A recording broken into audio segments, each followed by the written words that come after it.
Welcome to KIMEcast, where we break through and cut the BS in sports medicine, rehabilitation, and sports performance, and talk about how things really work.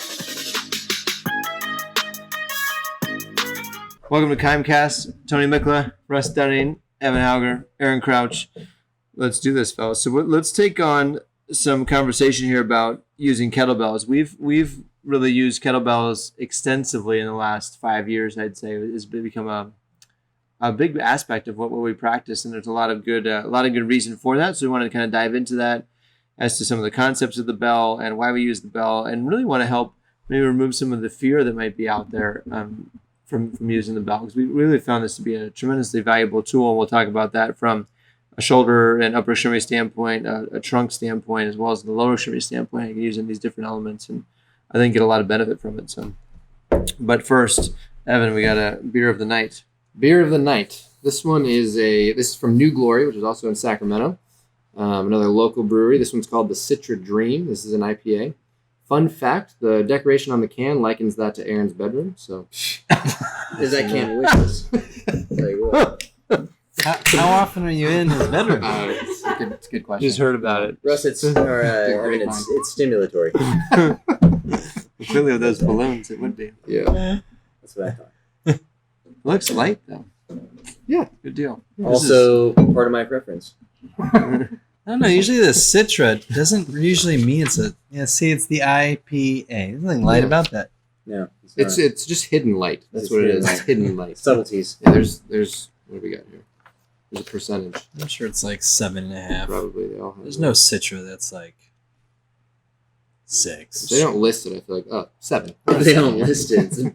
It's bad news bears. Yeah. The intangibles. Kettlebells. All right. So from a bell standpoint, so we're a strong believer throughout our organization at KIME that using the bell is a great tool. We've really identified well with the strong first methodology, and I think every clinician on the team is SFG certified, at least level 1, if not level 2. Or training for it. Or in the process for it.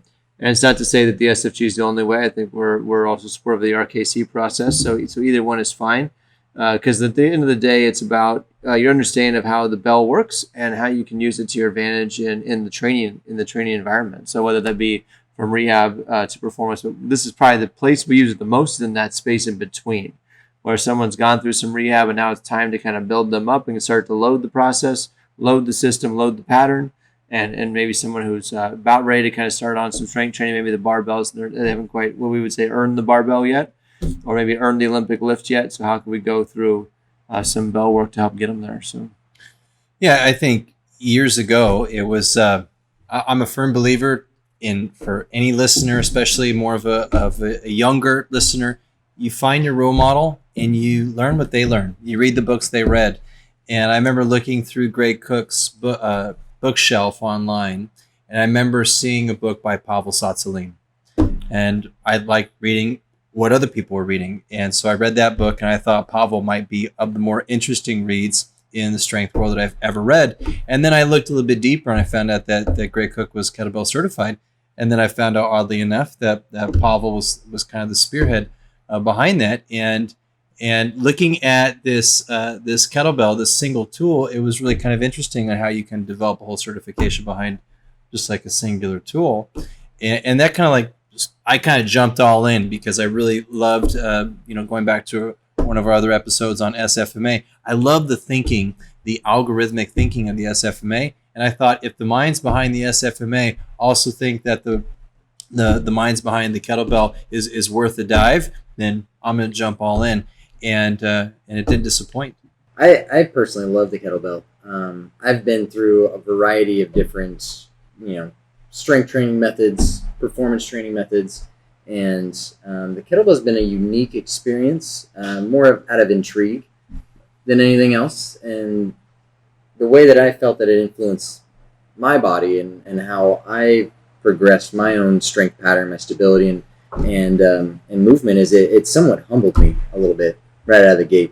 And I think the SFG process we talk about with a lot of our clinicians is to have them experience the process, less of the certification, but more like let the kettlebell teach you some things about skill acquisition and moving your body in such a way that you have to kind of stabilize this implement that can be so manipulative around your body, either in one hand or both hands or above your head, bottoms up to offer a reactive perturbation. Like there's a lot of possibilities with the kettlebell, which I think fits, like Tony said, in our rehab bridge between the pain segment to the performance segment. And there's a place in performance, but I think it really fits nicely into what we want to achieve with clients on reloading their body.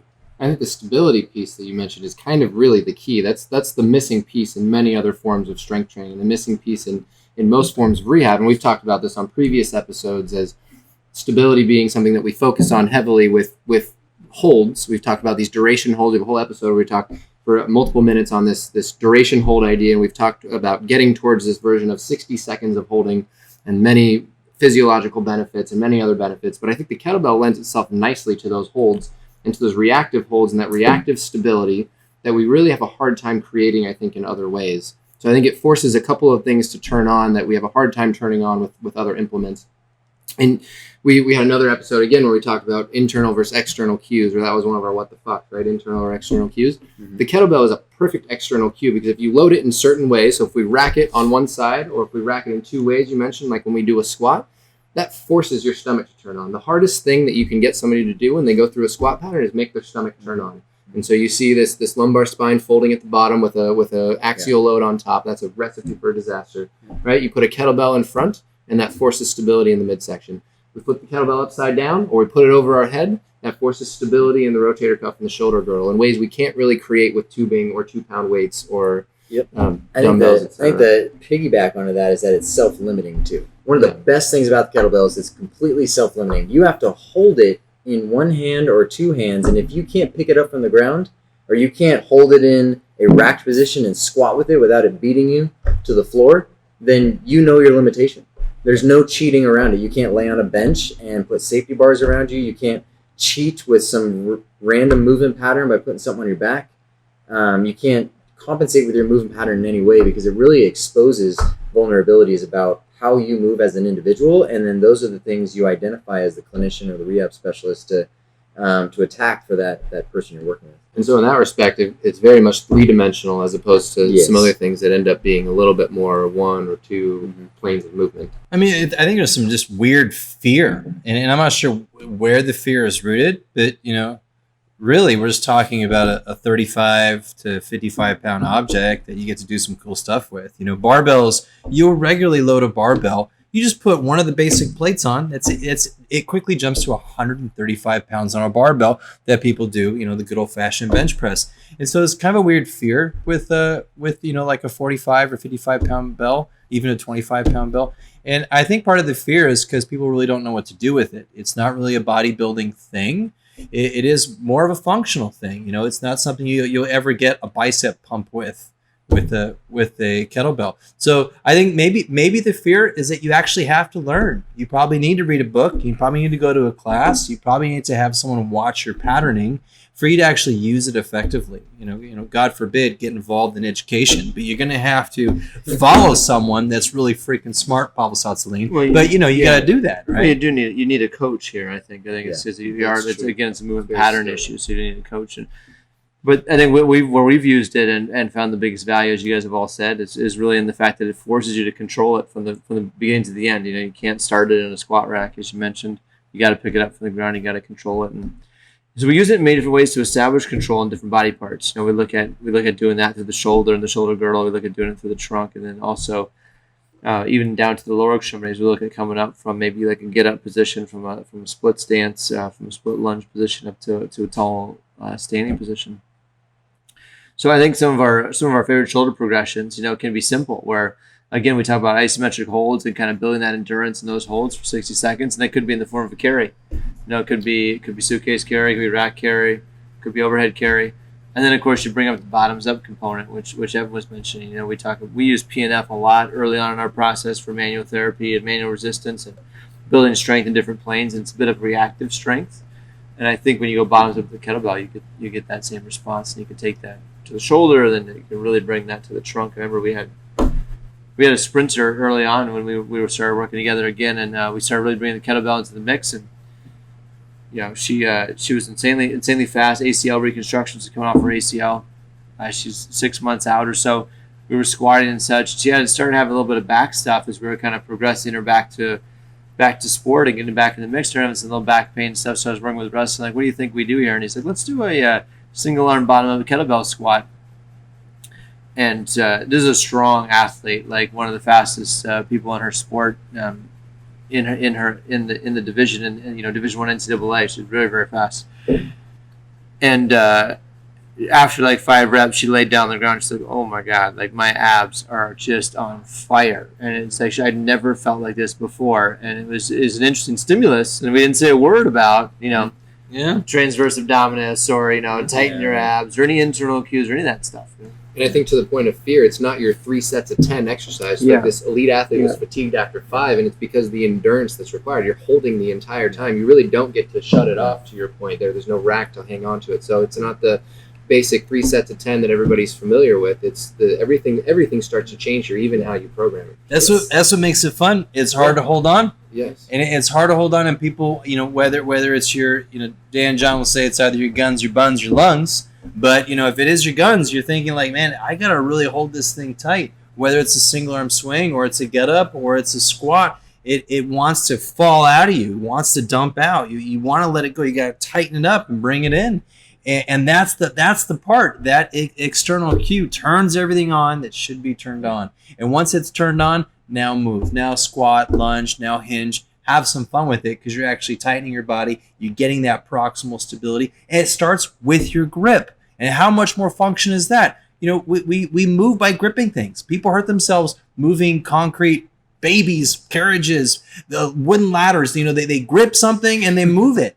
And when it comes to the kettlebell, I think this like term of like functional training, functional. What the hell is functional? Grip something and move. That's function. It's skill acquisition. I always felt that it was that mostly than anything else. I don't know why it felt like that to me, but it was skill acquisition at the end of the day. Yep. Like it really made you hone in on the things that make up the components of managing the kettlebell really, really well. And it gives you a purpose. It gives you questions to ask if you're not doing it well, and many components to consider outside of just the lift. You're not just getting it done anymore. You're owning it. You're doing it with relative perfection if you can. And I think that as a clinician, you have to experience that yourself. Absolutely. I mean, I don't know if we've covered this in another podcast or not, but I absolutely believe that you have to be able to do everything you ask your clients to do. And the only way, the reason for that is because you have to be able to have some point of reference on what you're cueing or what you expect them to look like, what they should feel. You should be able to speak to that. And so when you go through like these skill acquisition, experiences with the kettlebell, which you could do with a barbell for sure, with Olympic lifting and whatnot, it's a sport. But I really felt that my transition from the barbell to a kettlebell really honed that for me. Well, let me ask you a question then. How long did it take you to train for that SFG? It took me 8 months. I was weak as shit over my head. I'm not gonna lie to you. Baseball player, taboo to go over your head. I was like right-handed. I could barely push a 20-kilo belt, just 44 pounds, weak as all could be. Right. Left arm was like barely pushing the 16. I could squat whatever you want me to, but then my upper body is like this little noodle system. Perfect. It's insane. How long did it take you, Russ? I was a strong 8 months. It was maybe 9 months. Yeah, it was 4 to 5 training days a week. So because he didn't move well. Well, it's the exact opposite. Tony, let's ask Tony here. Tony, how long did it take you? I'm still working on it. Still working on it. We're in continuation. That was a leading question. Yeah, leading question. But so my point here is that I think the biggest thing I took away from that, and that the biggest piece that I want our clinicians to take away from that when they do this is the time it takes for this skill acquisition, but also this physiological adaptation. Yeah. You see somebody for a 6-week time period, you really can't expect that much to happen in that time period, right? Where neurological changes are happening in that time period. What I want people to see is that it actually takes 8 months for this shit to change. For you to press 53 pounds over your head, going from 35 to 53. 72 now. 72 now is great, but I was sticking with your 8 months. Thank you, appreciate that 8 months to that 20-pound change took you 8 months. Well, yes. Speaking of adaptation, I had a barely made it. I had a doctor friend that told me I had an elite UFC fighter. He was a champ of 2 times over, and the best in the world at one time, the absolute best in the world. And he fractured his back, and I was getting him back to kettlebell swings. And the the doctor, and he had a great place in his heart. His heart was, Rush, you got to be really careful with kettlebell swings. He fractured his spine. And I kind of calmly said, I know. He's going to get back to beating the shit out of people. Just let that sink in. He fractured his back. What are we going to do in training to prepare him to train hard to beat another man at a sport that's, I'm not going to say to the death, that sounds weird, but it's going to be till that other guy submits. And so, when we think about a kettlebell swing, it's fortifying the body for war. So I don't do kettlebell swings with, all of my people. But if they're going to fortify their body for war, if it's a lacrosse athlete, a football athlete, a soccer athlete, a baseball athlete, we're going to fortify for war. They're going to try and crush that ball when it comes over the plate. If they're going to crush it, they should be able to crush a 35 or 45, 55-pound bell with a good swing. And what I love about that, we haven't really talked about this ballistic nature yet. What I love about that is sports is being able to turn it on and turn it off again really, really quickly. And the kettlebell swing is all about that. There's this period of kind of floating and letting the bell kind of take you into position, and there's a period of you kind of like firing everything and turning it on fast. And that's exactly what a cut is in sports, or a baseball swing is in sports, or a strike is in fighting. It's that on-off super, super fast. That's what's supported in the research with the swing is the postural reaction. 100% is the timing and the rhythm of the swing itself that prepares you for that instantaneous reaction to your environment. 100%. Yeah. So as we look at the swing, I think we've been talking about this idea of kettlebell swinging, and to your point, as far as like generating power production and fortifying the body is good.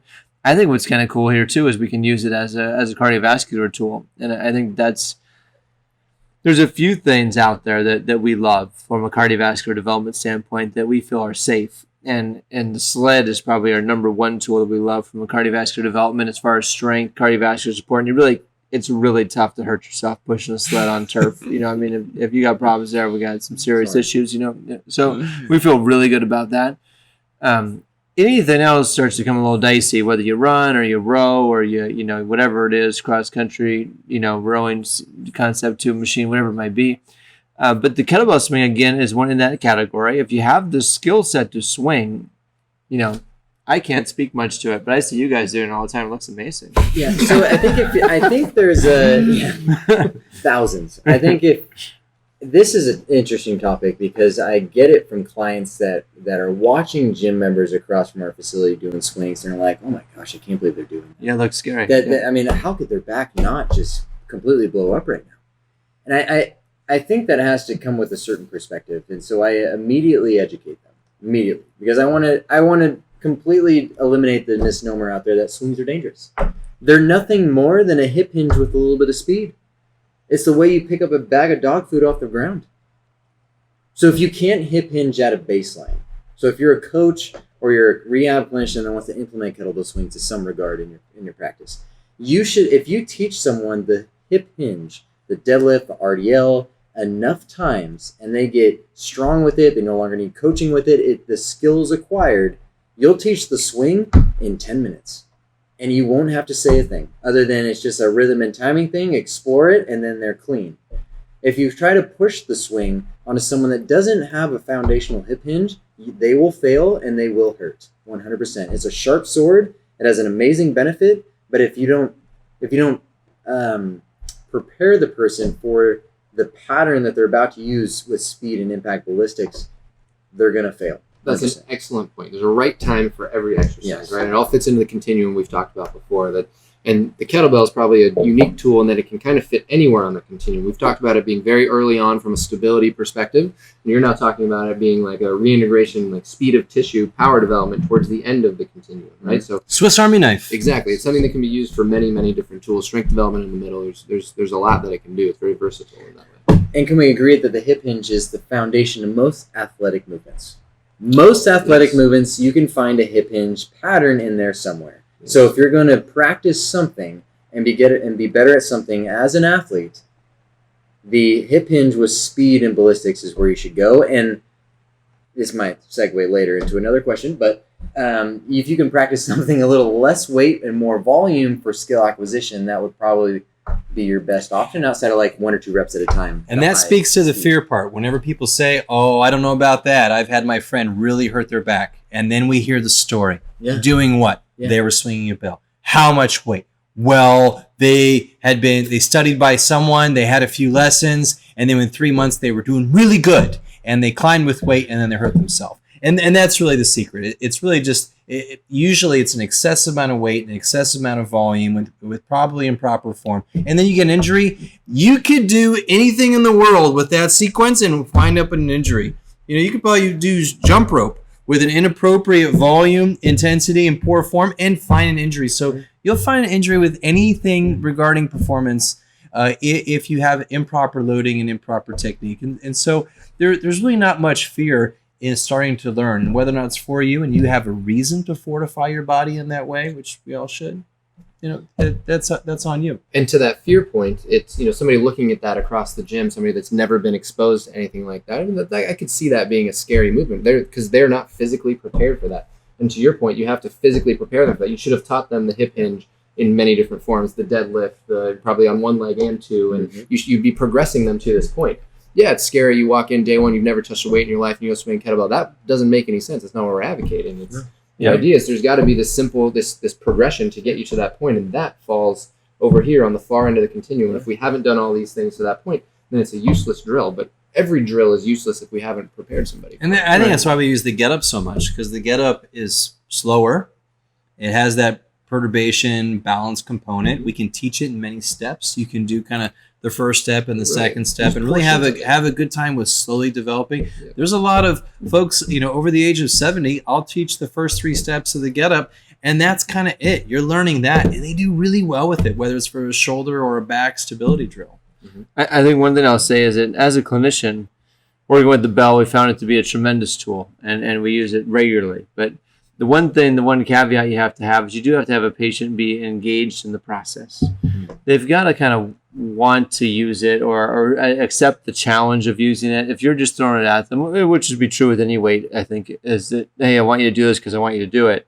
If they're not engaged and they get a little careless, then things can get a little sloppy. So there definitely has to be an engagement there, but it's a phenomenal control tool. I think, not to tell Evan's story for him, but I think that it really changed your shoulder function from doing a traditional rehab. Again, this is where it kind of fits into this bridge the gap between rehab performance. Wasn't the best thrower on your team for a while there. Awful. This is awful. Liability, as I said. This was in a previous podcast, but yes, there was at one point in my life. I was hoping I'd say it twice. Well. Yeah. Let's get back to the room thing earlier. Yeah, and then shoulder fell apart, multiple dislocations. Shoulder fell apart, and to a point in rec league, what was that, intramural softball at school? They were big softballs, I will say. What? They were mountain softballs. That's not why. I think terrible shoulder at that point. It was. No, terrible shoulder at that point. Right, I'd been through hell. Like terrible shoulder, didn't function the way it properly should, and yeah, training with kettlebells and the stability components and things. But really, the end stage thing, which again is not for everybody, but getting to this snatch and this 53-pound kettlebell flying over your head and you having to stabilize it at the top. Again, I think you made this point earlier in this episode that as baseball players, you're always taught, like, don't do anything overhead. When I was a kid, if you pressed anything overhead, it was the end of the world. Oddly similar to that position. Right. Yeah, but it was weird. It was always told no, right? Now I'm flinging this heavy thing over. I'm like, all right, last ditch effort. Let's see what happens, right? And yeah, I mean, everything changed. I think. Yeah. I can throw. They're cheese now. Frozen ropes across the infield. Something like that. Yeah. Back to the short step position. Right. Even though it's softball, it's a little bigger ball than you'd like to be playing. But either way, it's heavier. That's just talking about. It's heavier. Right. That's a perspective. It takes them into more layback, so he has more width. Oh, I see. But I think this does kind of go to, you maybe ask like a skilled carpenter. What's your favorite tool in your shop? And to probably a carpenter, it's pretty darn silly. Why is that so silly, Mr. Carpenter? Well, because you need the right tool for the job. If you're getting speed perturbation, there's probably nothing better than a single arm swing if you're able to fortify someone in that manner. If you're looking for some activation of the core in a deep squat pattern, using a bottom up asymmetrical unilateral loaded bottom up kettlebell squat, not much better. So we need to apply the right tool, and this is where I love med balls. I use a trap bar a lot. I use a pull-up bar. We might use a TRX rope. It is knowing your tools, and I do think that if you have skill with the tools that you employ, you're going to be the best clinician out there. You shouldn't be afraid of the kettlebell. And to that point, I think I could take each of you, put you guys in a room with, or anywhere, put you out in the world somewhere with a person and no implement, and you could figure out a way to get the forces and the demands required, right? So to your point, it's not about the tool. It's more about why are we doing it and how can we create the demands that we want. Yeah.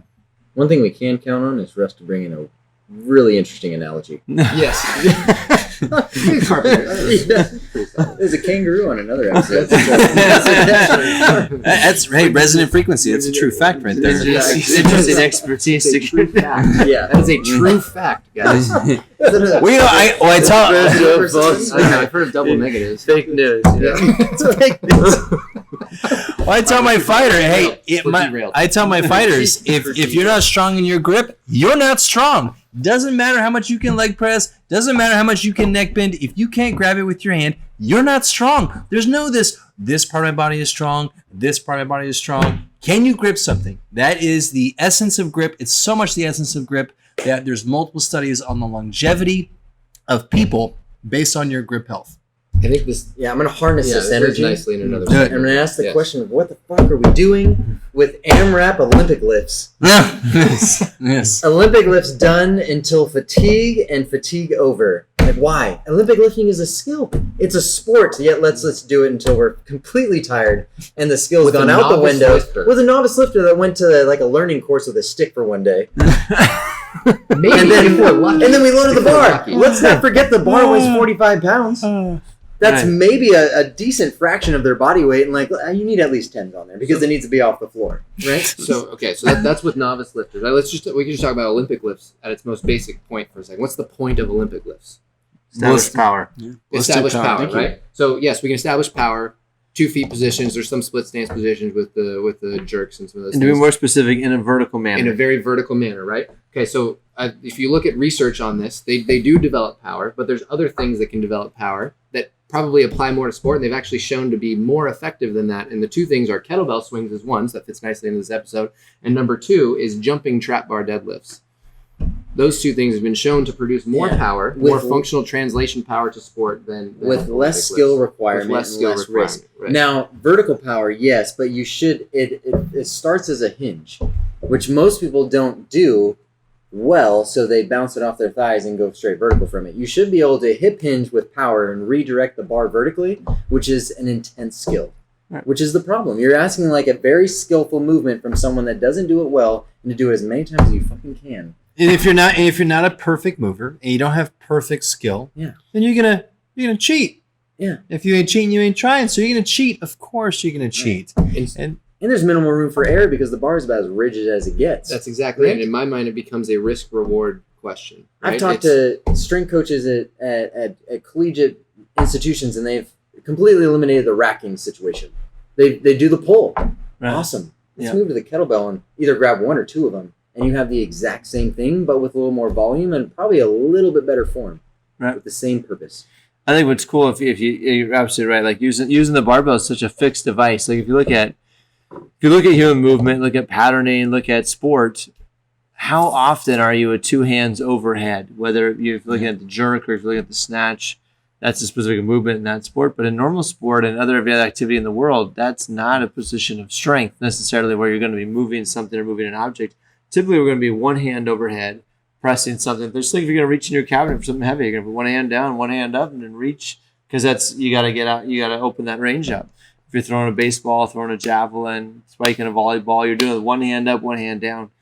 And this is where the kettlebell, I think, is a nice tool from a snatching standpoint, where it gives you some freedom to get it overhead, let your thoracic spine move and go. If you've got both arms overhead at the same time, whether you're pressing, snatching, jerking, you better have an amazing thoracic extension mobility and amazing mobility to that shoulder girdle. Yeah. I think it's the risk reward question again. Like I said, right. it's you take this like extremely skillful movement. So you got an athlete, your goal is force production. An Olympic lift is an option. Or maybe a jumping trap bar is an option. Kettlebell swing is an option. There's many other options out there. Do you take this thing that is a skill and a sport in and of itself and challenging and comes with its own risks, or do you take one of these other things that can produce as much, if not more, power that's less skillful and easier to coach and teach and just going to accomplish the task?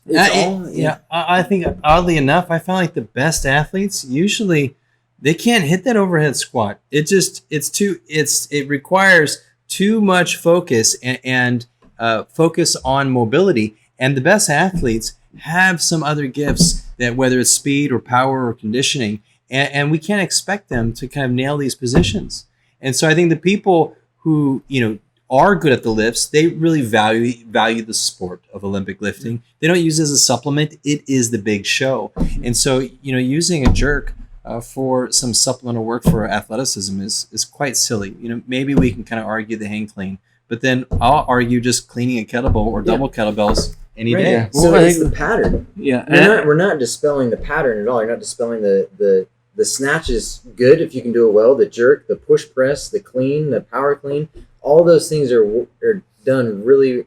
They do great things for you, but they don't have to be with the barbell. Right. And if you struggle with the barbell, stop thinking like you need to stack boxes next to it and do partial movement patterns, or you use a training bar. Eliminate the fixed object and use some other version of it. Still practice the pattern, but you recognize there's other options out there. Yeah, For sure. and I think to your first point about using Olympic lifts as like an AMRAP situation where we're doing this for reps, right? I mean, the goal of Olympic lifting is power production, which really is not debatable. Like the reason why it's so popular, I think, in sports outside of its own sport, but sports such as football or track and field and throwing and such, is there's correlations. So like if you clean more and if you snatch more, you throw further and you hit people harder and you run faster. And we see that. Now we could draw those correlations with many, many other drills. And I think that's really important to take away from.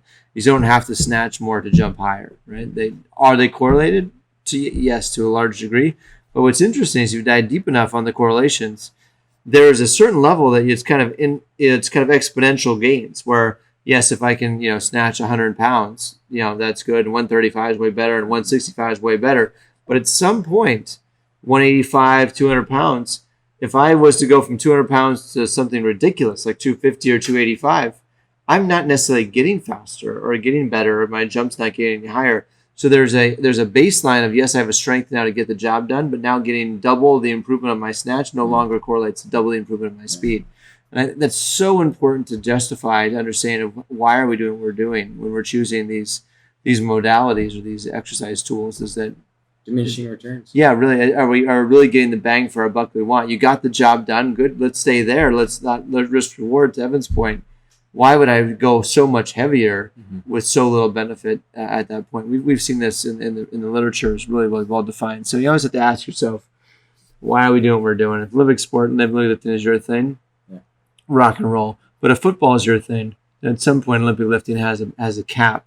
Yeah. And there's some other considerations to make and other things you can do that can really improve your performance. If you're bored, look for another tool to use. Right. Just skill acquisition. It's it's all the same pattern at the end of the day. Yeah. Whatever's in your hand, it's same pattern.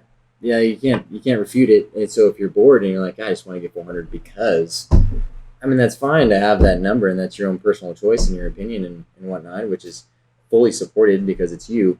But if you're going to go out there and decide what's something like it's risk versus reward and whatnot, understand that you can do the exact same thing and give back to your body in a positive way with other modes. I think one thing that we're fighting against too, though, is that these Olympic lifts have been made kind of sexy, right? Like they're all over social media. CrossFit has become huge because of this amazing culture they've created. They've gotten a lot of people to do strength training and exercise, kind of intensely in ways that they had never done before. Mm-hmm. And so these things have been made kind of relatively cool and sexy. And so a lot of people, a lot of novices particularly, have fallen into this path because of that. Yeah, and I think if you look at, if you were to talk to high-level Division I collegiate coaches, certainly in the pro level, you're not seeing Olympic lifts as risk reward is no longer valuable. So you don't see that at all really in that level for the most part. But in collegiate sports, you do still see it quite a bit because it's a great way to build strength on young people and develop some body fortitude. But the piece that's critical here is that if you ask a strength coach, they would never do a lift of Olympics nature for probably more than 5 reps. It'd be very, very rare to see a rep scheme higher than 5 repetitions. Most likely you're going to see like maybe a 2 to 3 repetition scheme because it's power. Yeah. And by nature of power, we're looking for absolute effort, max force, 2-3 times, shut the bar down and go rest for 5 minutes. so that you can generate that again and then repeat that. But you're looking for max power production. That's the whole point of the lift. How heavy of a lift body something can I get from the ground over my head in the most efficient way possible? That's Olympic lifting. When you take that and you manipulate it to like, let's do it now. How many of those can you do in a minute? How many of those can you do in 2 minutes? It completely changes the game and the stresses on the body. And it kind of loses the point of though, to your point, it is sexy and there's lots of videos on it. Is that a good goal? And is it a good goal from our perspective, from a performance standpoint? We would consider performance to be improving your movement pattern, improving your sport, improving those types of things. What's the intention? What's the aim? What do we shoot and the only intention, the only one in that scenario is to do that. No skill. coach would ever say so that they could play football at a higher level, so they could play rugby at a higher level, so they could be a better athlete for X, Y, Z. It's purely just so that they can beat that number. But that is CrossFit. Yeah, right? that's that is still what sport. CrossFit is. Yeah. So that is then a sport. And if you look at the highest level CrossFit athletes, they're not doing the WOD every day.